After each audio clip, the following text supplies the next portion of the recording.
Good morning, afternoon, or evening, depending on what time you're watching this. My name's Connor from 905 Review. You guys are checking out our series Give This a Spin, where I recommend you some of my favorite albums. And today we will be checking out the Silver Mount Zion Memorial Orchestra and their record 13 Blues for 13 Moons.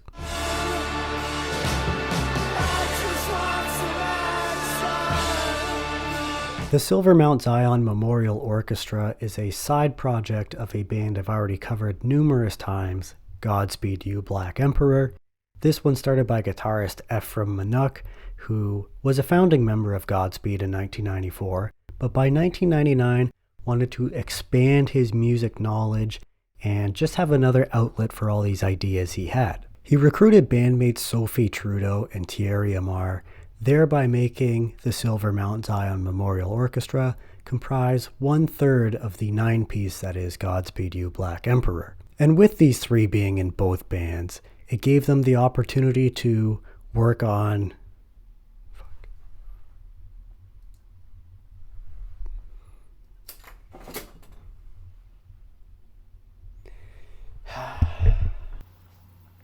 your big ass hair out of the way.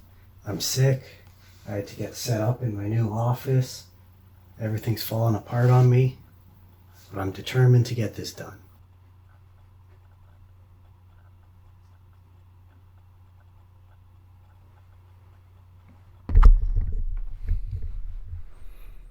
And with these three being in both bands, it gave them the opportunity to work on material together while touring on the road with Godspeed when time permitted. As a result, the year 2000 would be massive for them, with the celebrated debut of the Silver Mount Zion Memorial Orchestra, He Has Left Us Alone, but Shafts of Light Sometimes Grace the Corners of Our Rooms, and Godspeed You, Black Emperor's monolithic album, Lift Your Skinny Fists Like Antennas to Heaven.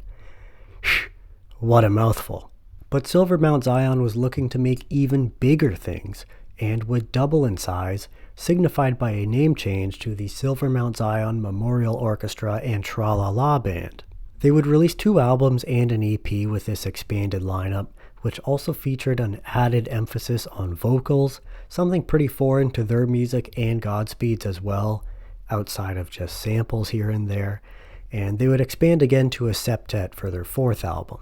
All of this took place over what must have been 6 long years, again on top of all the work they were doing in Godspeed You, Black Emperor as well. But that brings us to 2006 and their next release, 13 Blues for 13 Moons. It's a 16-track record, but there's actually only 4 songs. What? The band had some sort of intrigue with an album starting on track 13, so tracks 1 through 12 are all very brief and just loops of feedback or ambience.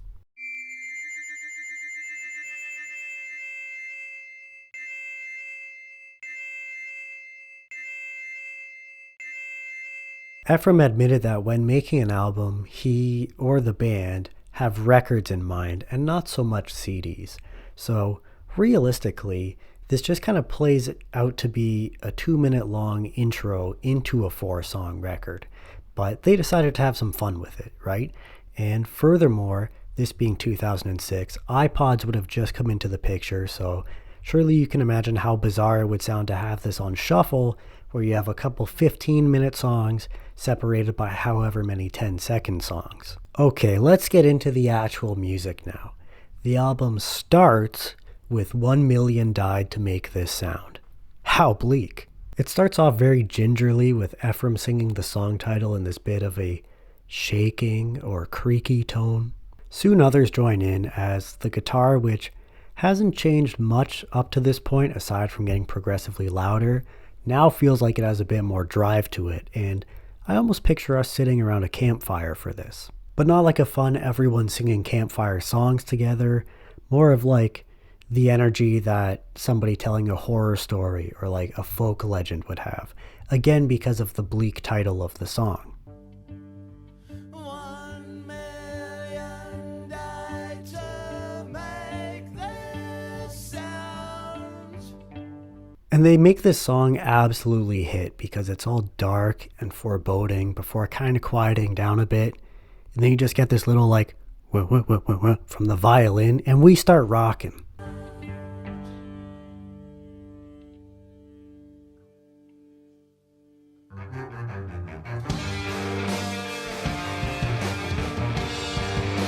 And despite this passion and energy, to me it's such a deflating song, as the lyrics make me think of class disparity as I interpret people living lavishly in castles while the rest of the world is dying from war and starvation. After all, Ephraim is a self-proclaimed anarchist. There's a bridge around the 9-minute mark in which they pick up into something faster, and given who these artists are, I would have expected this to go on for longer or progress into something different before reverting back into the song's original sound, or previous sound anyways.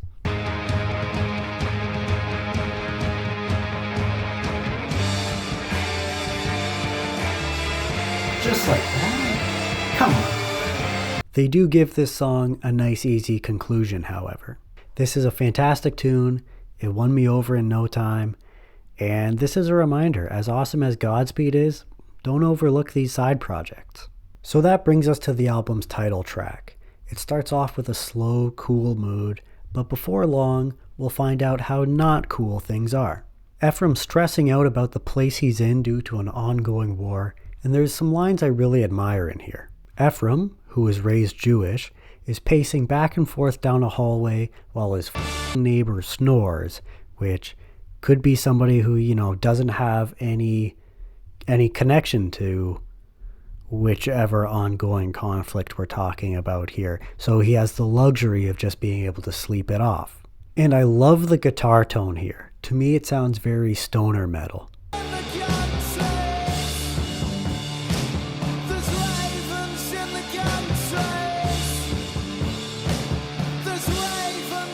And what an intense moment when the guitars and the drums are pounding and Ephraim is mimicking some sort of war general, pointing out all the people he wants gunned down. It's not long after that he repeats, "I just want some action." Maybe he's the rebel who's tired of being pushed around and wants to take on this whole army, or maybe he's some freak in the army who just signed up so that they can kill people.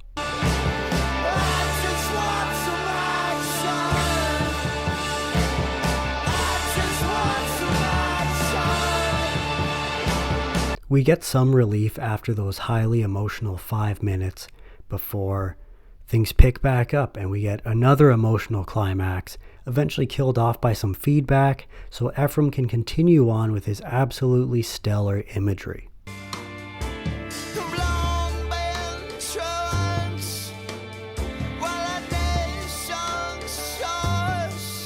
I mean, tiredly singing of global leaders eating their lunches in gated chambers while our oceans fill with blood. How can you do any better? On a powerful final note, he remarks that we will not sing in your damn parade. I mean, come on. Are we even emotionally ready for another song yet? Okay, next is Blackwater's Blowed. It doesn't start on much of an uplifting sound by any means. It sounds very tired, as I just picture a barren wasteland.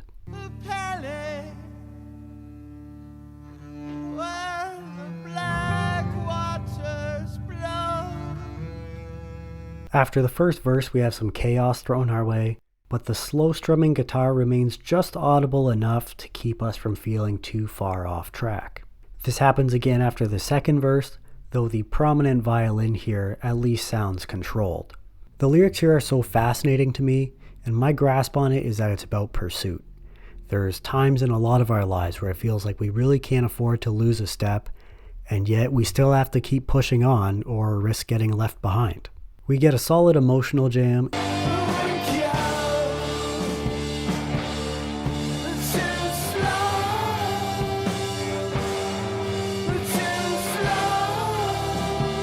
And that segues into the second part of this double track, Engine Broke Blues. And here we seem to be criticizing the system set in place, or at the very least banks. You've got these dudes who look like you, dress like you, fit into society just like you, and yet, as some people would say, they'll steal your money with all the fees and interest and the potential for banks to just go under where you'll lose everything. Besides, in today's society, I don't think it would be easy by any means to get around without a bank account. But with that being said, it's nice to hear Ephraim reassure us, the trouble you're in, it's not your own.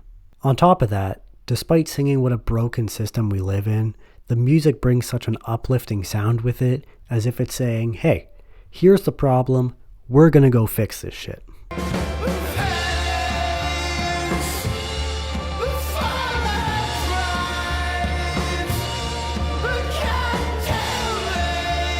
And later, in his rebellious nature, he sings, there's no homeland for the gentle-hearted. And sure, it's good to be a polite, kind person, but if you don't stand up for yourself once in a while and have some spine, you're primed to be taken advantage of. This brings us to the album closer, Blind, Blind, Blind. It starts slow and calm. Hopeful is the way I would describe it, or at least reflective, as Ephraim sings that all our efforts so far have been fruitless, but that still won't deter us.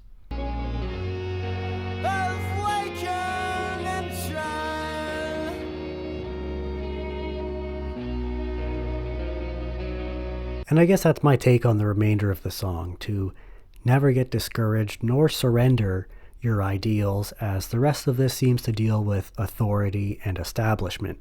The end of the second verse marks a shift in the song's sound, and after a bridge it will evolve further with some bouncing strings.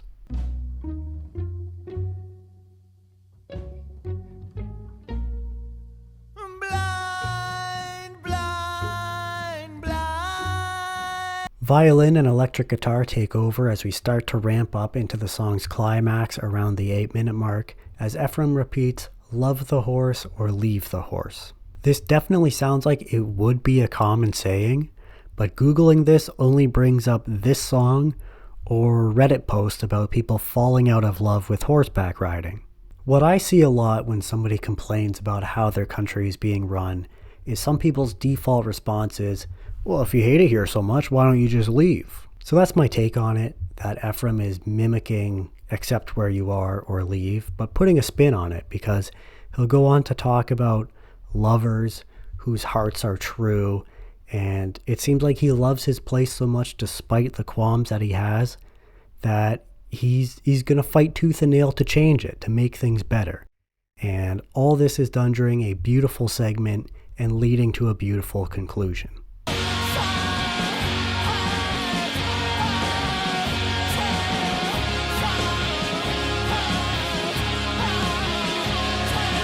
As far as I can tell, 13 Blues for 13 Moons is only available physically on vinyl or CD, and not having been issued since 2012. The album was released to some fairly mixed ratings and certainly was not popular enough to land on any charts or earn any certifications. But this album kicks ass. This album absolutely kicks ass. It can be a heavy listen if interpreted the way I interpreted it. It's very political, very anarchistic, but not brash and in your face like a lot of punk music is, for example.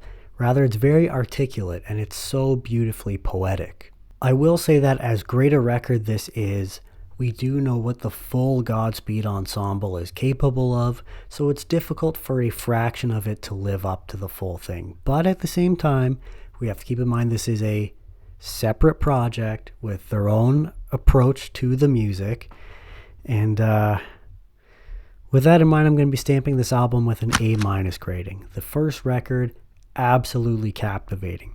The second record, still good, but didn't quite live up to the same standard. But I will give them credit for how beautifully they ended Blind, Blind, Blind, and therefore the album. Some hearts are true, some hearts are true.